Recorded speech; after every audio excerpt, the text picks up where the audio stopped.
If software vendors change just one thing in how they engage with procurement, what would create the biggest improvement? I would say, Martin, that the key thing would be really to respect and operate within the procurement process, which often from the customer side, we know that we're putting quite a big ask on the respondents, that there's quite an investment from each of the respondents to prepare a high quality bid.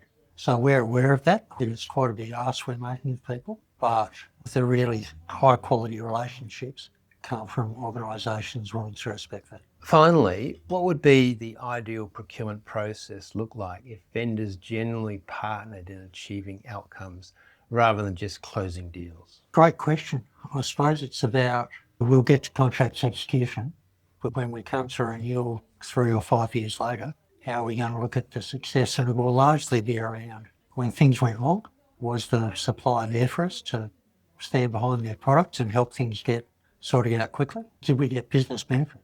And in the worst case, did we buy a whole lot of software because we were forced to, because it was bundled up, and a whole lot of this software is sat on the shelf? Has the software supplier actually helped us drive utilisation and get value out of it without trying to take over the world?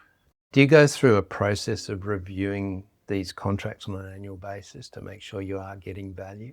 Really only for the high value, more strategic or risky ones. We go through a formal process, and that would involve the business owners and teams like the architects team. Is this still aligning with where our roadmaps are going? And if for our really strategic software providers, if the software offering and the roadmaps are starting to diverge, at what stage do we tell the software provider that to give them the opportunity of bringing things back into alignment? Bernie, look, it's been a fantastic overview of procurement from looking at how best a vendor should engage with procurement. I think there's some great insights there and lessons to be learned.